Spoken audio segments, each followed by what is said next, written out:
தாவேகா அமைச்சரவையில் விசிகா இருக்குது. அந்த விசிகாவுடைய வன்னி அரசு அவர் தான் அமைச்சராக இருக்கிறார். புதுசா சமூக நீதி நலத்துறை, முதல்லாம் பட்டியல் சமூகத்திற்கான ஆதி திராவிட நலத்துறைன்னு இருக்கும். அந்த பேரை மாத்தி சமூக நலம் சிங்கப்பெண் போல அப்படின்னு பேர்லாம் மாத்தி வச்சிருக்காங்க. அதோடைய அமைச்சரா இருக்கிறார். ஆனாலும் திருமாவளவனுக்கு ஏதோ ஒரு உறுத்தல் இருந்துகிட்டே இருக்கு. நாங்க எப்ப வேணாலும் ரிசைன் பண்ணுவோம்.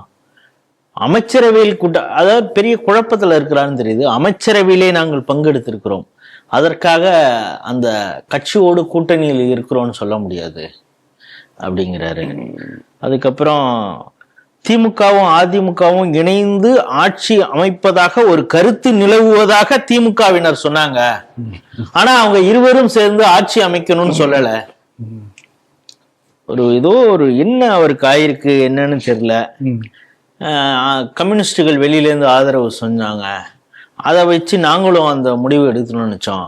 நான் வெளியில இருந்து தான் ஆதரவு கொடுக்கணும்னு நினைச்சேன். ஆனா கட்சியினர் அமைச்சரவையில பங்கெடுக்க இது போன்ற வாய்ப்பு நமக்கு கிடைக்காது, அமைச்சரவையில் பங்கெடுப்போம் அப்படின்னு சொன்னாங்க. ஆனாலும் நாங்க கூட்டணியில இல்லை, எப்போ வேணாலும் வெளியில வருவோம். இது நமக்கு ஒன்றும் புரியாத புதிராக இருக்கிறது. இது ஒரு மிரட்டலா? அவர் எதனால அப்படி தொடர்ந்து மாத்தி மாத்தி பேசிட்டு இருக்காரு? நேற்றுக்கு ஏதாவது கமல்ஹாசன் போய் பார்த்துட்டு வந்தாரா தெரியல. ஏன்னா இப்படி புரியாமல் வளர்ச்சி வளர்ச்சி பேசக்கூடியதுல நிபுணர் கமல்ஹாசன் அவர் பார்த்துருப்பான்னு நினைக்கிறேன்.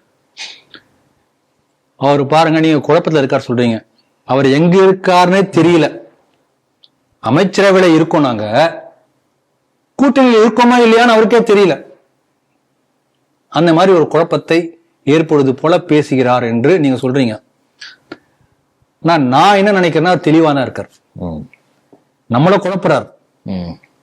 ஏன்னா இந்த திருமாவளவனை பொறுத்தவரை ஒரு கொள்கை பிடிப்பு, இன்னும் சொல்ல போனா நம்ம தமிழ்ல ஒரு பழமை சொல்லுவோம், வெக்கம், மானம், சூடு, சொரணை இப்படின்னு சொல்லுவோம் இல்லையா?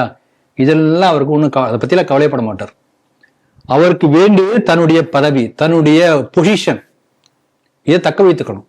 இதை தாண்டி அதுக்கப்புறம் தான் மத்த எல்லாம் அவருக்கு. இதை தாண்டி யோசிக்கவும் மாட்டார்.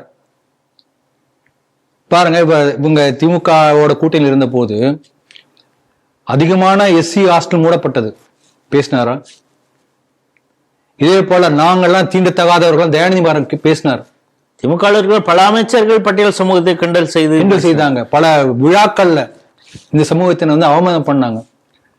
பஞ்சாயத்து சேர்மனா இருப்பாங்க அல்லது வேற முக்கியமான பொறுப்புல இருப்பாங்க, கொடியேற்ற கூட அனுமதிக்க மாட்டாங்க. வேங்கை வயல்ல குற்றம் சாட்டப்பட்டவரை குற்றவாளியாக முயற்சி பண்ணாங்க, எதுவுமே பேசல. தோழமை சுட்டுகள் கூட அப்படியே பயந்து பயந்து போய். ஏன் அப்படி இருந்தாரு? ஆக எந்த சமுதாயத்தினுடைய பிரதிநிதி, எத்தனையோ ஆணவ கொலைகள் அந்த அந்த சமயத்தில் நடந்தது இல்லைங்களா? அந்த சமயத்துல மத்திய அரசுடைய ஒரு புள்ளி வரம் வந்தது.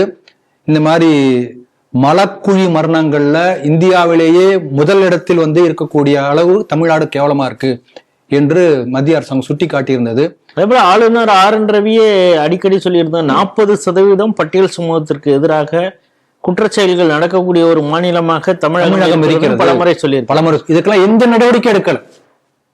இவர் சொல்லிக்கிறாரு, அந்த சமூகத்தை சார்ந்தவர், அதுக்காக அந்த தாழ்த்தப்பட்ட, மிகவும் பிற்படுத்தப்பட்ட, ஒடுக்கப்பட்ட மக்கள், அந்த மக்களுக்காக என்ன அவர் பண்ணார்? ஏக பிரதிநிதின்னு தானே சொல்லுகிறார்.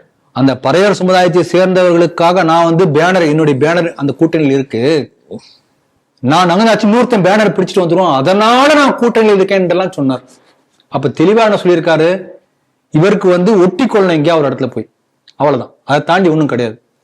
இப்ப இதுல வேற சொல்றாரு, எத்தனையோ கோடி ரூபாய், 400 கோடியா எத்தனை கோடி வன்னி அரசு கிட்ட இருந்து வாங்கிட்டதா, என்னமே 300 கோடி, அது ஒரு அமௌண்ட் வருது, ஒவ்வொருத்தரும் போட வேண்டியதான், என்ன வேணா போடலாம்.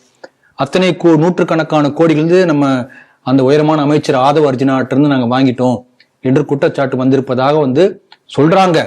ஆனா எங்களுடைய விடுதலை சிறுத்தைகள் விசிக என்பது ஏழைகளுடைய கட்சி, அதனால நாங்க எப்படி வாங்கியிருப்போம்? என்ன லாஜிக் பாருங்க. இந்த உதயநிதி சொல்றாரு, ஒரு காலத்துல பிளாஸ்டிக் சேரே கொடுக்கல, இப்ப சோஃபாலேயே பணம் வந்தாச்சு, அந்த பணம் முழுக்க என்று உதயநிதி கிண்டல் அடிச்சிருக்காரு. ஆக இப்படிப்பட்ட கொள்கை பிடிப்பு உள்ளவர் தான் திருமாவளவன், நம்ம புரிஞ்சுக்கணும். அதனால இது என்ன நான் எப்படி பாக்குறேன்னா, இப்ப பாருங்க, வன்னி அரசு வந்து அவருடைய கை ஓங்குகிறதா கட்சியில? இப்படி வந்து ஒரு டிபேட் ஒருத்தர், அதனை என்ன உள்ளதுன்னு சொல்லியிருக்கா நான் பார்க்கல, டிவி டிபேட் ஒருத்தர் பேசியிருக்காரு. அப்ப நெருப்பு இல்லாம புகையாது, இல்லாட்டினே அந்த தலைப்பு வைக்கிறாங்க. இவருடைய செல்வாக்கு கொஞ்சம் கொஞ்சமாக கட்சியிலும் குறைகிறது, அந்த கம்யூனிட்டி மக்கள் மத்தியிலும் குறைகிறது. ஏன்னா நீங்க பாருங்க, இந்த தேர்தல்ல அவர் எந்த சமுதாயத்தை சார்ந்தவர் தன்னுடைய பிரதிநிதி என்று சொல்லிக் கொள்கிறார்களோ அந்த சமுதாயத்தை சேர்ந்த பல பேர் வந்து விஜய்க்கு ஓட்டு போட்டிருக்காங்க. இப்படி செல்வாக்கு அந்த சமுதாயத்துல குறைஞ்சாச்சு இல்லைங்களா?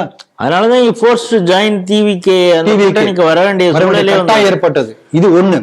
ரெண்டாவது, இன்னும் எத்தனை அதிமுக எம்எல்ஏக்கள் ராஜினாமா பண்ணி திருப்பி எலெக்ஷன் நின்று டிவிகேல சேர போறாங்க என்பது இவருக்கு தெரியாது. ஆனா அந்த சூழ்நிலை ஆரம்பிச்சாச்சு, ப்ராசஸ் ஸ்டார்டட். அந்த மாதிரி சூழ்நிலை வரும்போது தனிப்பெரும்பான்மையாக இந்த மாதிரி அதிமுக வந்து தாவிய கட்சி மாறிய அப்படிப்பட்ட எம்எல்ஏக்கள் தயவாலே வந்து தனிப்பெரும்பான்மை தாவேக்காவுக்கு கிடைத்து விட்டது என்று சொன்னால் இவரை கண்டுக்க மாட்டாங்க. இது அவருக்கு தெரியும். அதனால இப்ப இருந்தே வந்து இந்த பக்கம் ஒரு துண்டை விரிச்சு வச்சுப்போம் என்பது போல ஒரு முயற்சி எடுக்கிறாரோ என்று நான் பார்க்கிறது.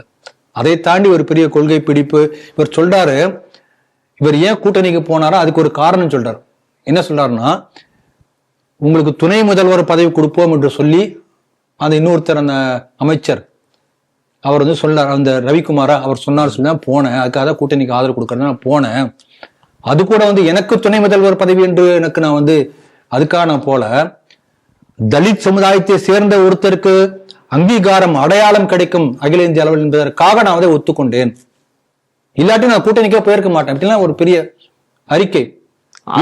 எலெக்ஷனுக்கு முன்னாடி அவர் சொன்னாரு, துணை முதல்வர்ங்கிறதெல்லாம் ஒரு பொறுப்பா, ஏன் நான் பிரதமர் ஆகக்கூடாதான்னு இவரே தான் கேள்வி. சரி, இதே துணை முதல்வருக்கு தான் இப்ப சொல்லியிருக்காரு இல்லையா? இப்ப நான் கேள்வி கேட்கிறேன்னா, இதுக்கு முன்பு பாஜக சார்பில் ராம்நாத் கோவிந்த் வந்து நிற்கப்பட்டார், இதே சமாதியை சேர்ந்தவர் தானே, ஆதரவு கொடுத்தார் இவரு.